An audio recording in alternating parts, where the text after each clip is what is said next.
نحمدہ ونصلی ونسلم علی رسولہ الکریم اما بعد۔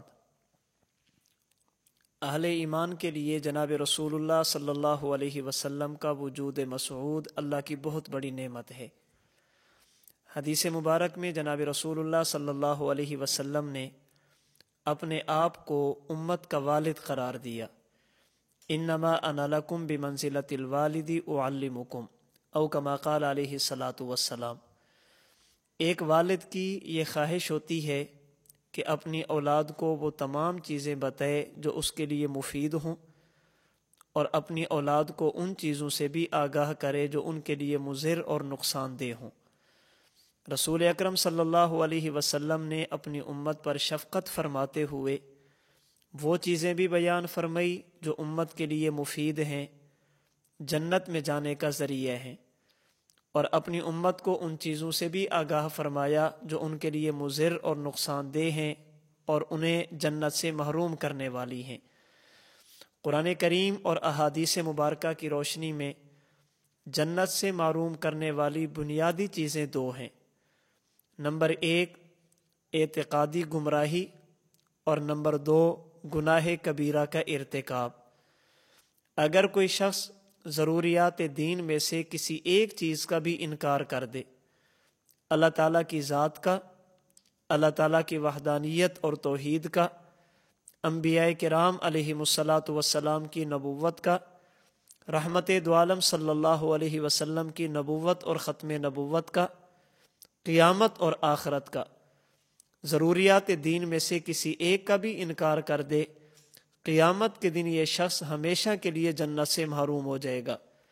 لا يدخلون الجنت حتی یلج الجمل فی سم الخیاط۔ فرمایا کہ جو بندہ کفر کا مرتکب ہوا، تکذیب کا مرتکب ہوا، یہ کبھی بھی جنت میں نہیں جا سکتا۔ اور ایمان لانے کے بعد، ضروریات دین کو تسلیم کرنے کے بعد چند ایسے گناہ ہیں جن سے بچنا از حد ضروری ہے۔ اگر ان گناہوں کا ارتکاب کیا جائے تو قانون عدل کے مطابق اس انسان کو وقتی طور پر جنت سے محروم ہونا پڑے گا۔ اللہ پاک کا فضل ہو جائے تو الگ بات ہے، اللہ کے کسی محبوب اور نیک بندے کی سفارش ہو جائے تو الگ بات ہے، انسان کے اپنے کسی عمل کی سفارش ہو جائے تو الگ بات ہے، وگرنہ قانون عدل کے مطابق یہ اعمال وہ ہیں جو انسان کو جنت سے محروم کر دیتے ہیں۔ ان میں سے چند اعمال کا تذکرہ آپ کے سامنے کروں گا، میں اور آپ اپنے اندر غور کریں۔ اگر ہمارے اندر یہ گناہ نہیں ہے تو اللہ کا شکر ادا کریں، اور اگر ان میں سے کوئی ایک معصیت، اللہ کی نافرمانی اور گناہ ہمارے اندر موجود ہو تو رمضان المبارک کے ان مبارک لمحات میں اللہ کے سامنے گڑ گڑائیں، توبہ کریں اور ان گناہوں کو چھوڑنے کی فکر کریں۔ جنت سے محروم کرنے والی چیزوں میں ایک چیز ہے والدین کی نافرمانی۔ اگر کوئی شخص والدین میں سے کسی ایک کا یا دونوں کا نافرمان ہو، قانون عدل کے مطابق ایسے شخص کو قیامت کے دن جنت سے محروم رکھا جائے گا، اس لیے کہ دنیا میں ہمارے آنے کا حقیقی سبب اللہ کا حکم ہے، اللہ کی قدرت ہے، اور ظاہری سبب والدین کا وجود ہے۔ اس لیے قرآن کریم کی متعدد آیات میں اللہ پاک نے اپنی عبادت کے ساتھ ساتھ والدین کی اطاعت کا اور ان کے ساتھ حسن سلوک کا حکم دیا۔ تو والدین کی نافرمانی ایک ایسا گناہ ہے جو انسان کو جنت سے محروم کر دیتا ہے۔ نمبر 2، کسی بھی انسان کو، کسی بھی مسلمان کو ناحق قتل کرنا یا اس کے قتل میں شریک ہونا۔ نہ اس مسلمان نے کسی کو قتل کیا تھا، نہ وہ مرتد ہوا تھا، نہ شادی شدہ ہو کر اس نے زنا کیا تھا، بغیر کسی جرم کے، بغیر کسی وجہ کے کسی مومن اور مسلمان کو ناحق قتل کرنا یا اس کے قتل میں شریک ہونا، یہ ایسا جرم ہے جو قیامت کے دن انسان کو جنت سے محروم کر دیتا ہے۔ نمبر 3، شراب پینا، اس کو اپنی عادت بنا لینا۔ شراب یہ تمام گناہوں کی جڑ ہے۔ شراب کی وجہ سے انسان دنیاوی طور پر بھی نقصان اٹھاتا ہے، دینی طور پر بھی نقصان اٹھاتا ہے، اخروی طور پر بھی نقصان اٹھاتا ہے۔ نماز میں غفلت ہوگی، دیگر کئی گناہوں کا مرتکب ہوگا۔ تو جو بندہ شراب پینے کا عادی ہو، شرابی ہو، یہ شرب خمر، شراب کا پینا ایسا گناہ ہے جس کی وجہ سے انسان قیامت کے دن جنت سے محروم ہو جائے گا۔ نمبر 4، اپنی زبان اور اپنی شرمگاہ کی حفاظت نہ کرنا۔ زبان کو غلط استعمال کرنا، جھوٹ بولنا، کسی کی غیبت کرنا، گلہ اور شکوہ کرنا، کسی کو گالیاں دینا، زبان کی حفاظت نہ کرنا قیامت کے دن انسان کو جنت سے محروم کر دے گا۔ اسی طرح اپنی شرمگاہ اور عزت کی حفاظت نہ کرنا، زنا کرنا، لواطت کرنا، اسی طرح حلال طریقے چھوڑ کر حرام طریقے پر اپنی خواہش کو پورا کرنا، یہ شرمگاہ کی حفاظت نہ کرنا ایسا گناہ ہے جو قیامت کے دن انسان کو جنت سے محروم کر دے گا۔ نمبر 5، جھوٹی قسم اٹھانا۔ جھوٹی قسم اٹھانا، پھر بالخصوص کسی بندے کے مال پر ناجائز قبضہ کرنے کے لیے، کسی مسلمان کو ناحق نقصان پہنچانے کے لیے جھوٹی قسم اٹھانا۔ قسم جھوٹی اٹھانا ویسے بھی غلط ہے، گناہ ہے، اللہ کی نافرمانی ہے، لیکن پھر بالخصوص کسی مسلمان کے مال پر ناجائز قبضہ کرنے کے لیے، کسی کو نقصان پہنچانے کے لیے، تکلیف دینے کے لیے جھوٹی قسم اٹھانا، اس کا گناہ اور بڑھ جاتا ہے اور یہ قیامت کے دن انسان کو جنت سے محروم کر دے گا۔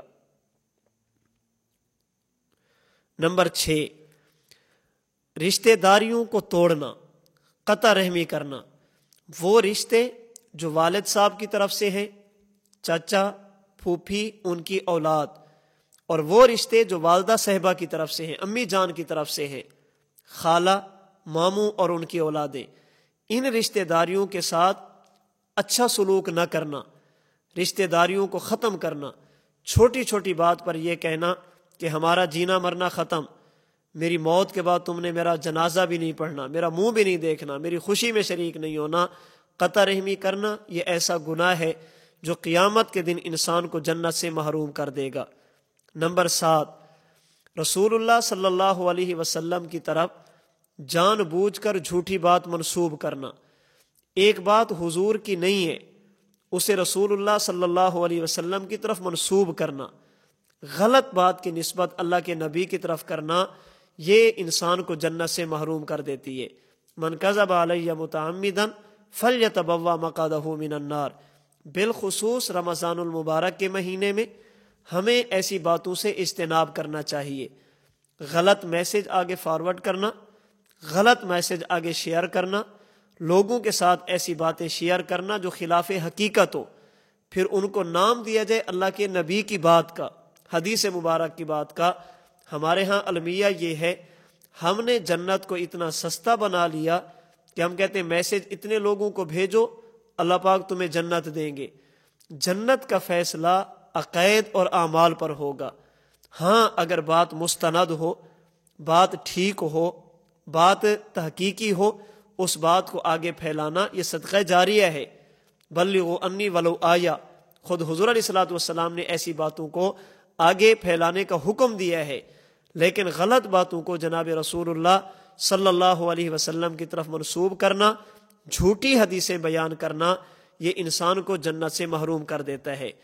نمبر 8، سود کھانا، ربا والا کاروبار کرنا، سودی لین دین کرنا، سود کے معاملات کرنا، اس کی وجہ سے انسان کی دنیا کی زندگی یہ تباہ ہوتی ہے، اللہ تعالیٰ اس کو سکون سے محروم کر دیتے ہیں۔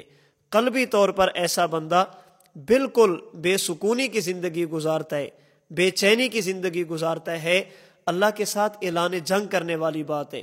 اللہ تعالیٰ نے مسلمانوں کو ناجائز طریقوں سے منع فرمایا، جائز طریقے کرنے کا حکم دیا۔ تجارت ہے، صدقہ ہے، ہبہ اور ہدیہ ہے، تحفے تحائف ہیں، یہ جائز طریقے۔ ناجائز طریقے پر کسی مسلمان کا مال کھانا، پھر بالخصوص سودی لین دین اور کاروبار کرنا، یہ انسان کو جنت سے محروم کر دیتا ہے۔ نمبر 9، اگر مرد ہے عورتوں کی مشابہت اختیار کرنا، اگر عورت ہے تو مردوں کی مشابہت اختیار کرنا، یہ ایک دوسرے کی مشابہت اختیار کرنے سے انسان جنت سے محروم ہو جاتا ہے۔ اس میں آج کل کتنی چیزیں پائی جاتی ہیں، مرد خواتین کے مشابہت اختیار کر رہے ہیں اور جو عورتیں ہیں وہ مردوں کی مشابہت اختیار کر رہے ہیں۔ بالخصوص اس کے اندر جو ایک بہت بڑا گناہ ہے جو ہمارے معاشرے میں پایا جاتا ہے، مردوں کے لیے شریعت میں حکم یہ ہے اپنی شلوار، اپنی چادر وغیرہ ٹخنوں سے اوپر رکھے، ٹخنے ننگے رکھنا یہ شریعت کا حکم ہے۔ عورتوں کے لیے حکم یہ ہے کہ وہ اپنے ٹخنے چھپا کر رکھے، لیکن آج معاشرے میں دیکھا جائے مرد عورتوں والا کام کرتے ہیں، اپنے ٹخنے چھپا کر رکھتے ہیں، اور خواتین مردوں والا کام کرتی ہیں، اپنے ٹخنے ننگے رکھتے ہیں۔ تو مرد عورت کی مشابہت اختیار کرے یہ جنت سے محروم ہوگا، عورت اگر مردوں کی مشابہت اختیار کرے تو یہ بھی جنت سے محروم ہو جائے گی۔ نمبر 10، خودکشی کرنا، اپنی جان کو خود ختم کرنا، اپنے آپ کو ضائع اور تباہ اور برباد کرنا۔ دیکھیں ہمارا جسم یہ ہمارا نہیں ہے، یہ اللہ پاک کی امانت ہے۔ اس امانت کو ہم نے ویسے استعمال کرنا ہے جیسے اللہ چاہیں گے، اس لیے اپنے جسم کے کسی حصے کو، کسی عضو کو ضائع کرنا جائز نہیں ہے۔ جسم کے کسی حصے کو ختم کرنا، تلف کرنا یہ جائز نہیں ہے بغیر عذر کے۔ تو جب جسم کے کسی حصے کو ضائع کرنا جائز نہیں ہے تو پورے جسم کو ختم کرنا، اپنی جان کا خاتمہ کرنا یہ کیسے جائز ہوگا؟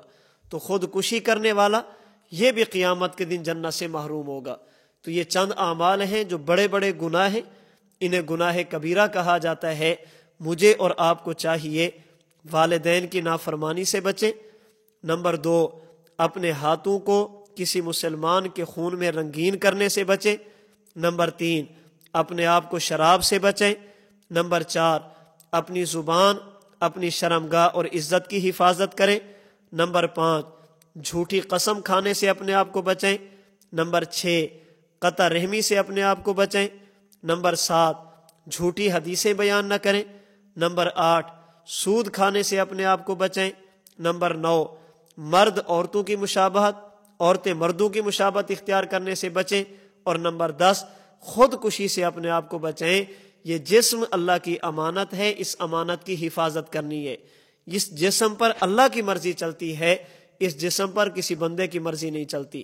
تو جناب رسول اللہ صلی اللہ علیہ وسلم نے مجھے اور آپ کو یہ چیزیں بتائی ہیں تاکہ میں اور آپ ان چیزوں سے اپنے آپ کو بچائیں، قیامت کے دن جہنم سے جانے سے بچ جائیں۔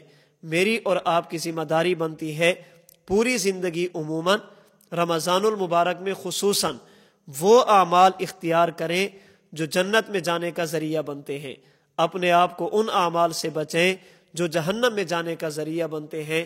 اللہ تعالیٰ مجھے اور آپ کو جناب رسول اللہ صلی اللہ علیہ وسلم کی مبارک تعلیمات پر عمل کرنے کی توفیق عطا فرمائے۔ اللہ تعالیٰ مجھے اور آپ کو ایمان صحیح معنی میں عطا فرمائے، پھر وہ اعمال کرنے کی توفیق عطا فرمائے جو جنت میں جانے کا ذریعہ بنتے ہیں۔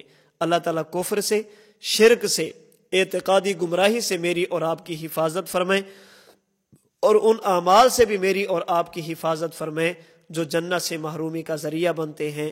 وآخر دعوانا ان الحمد للہ رب العالمین۔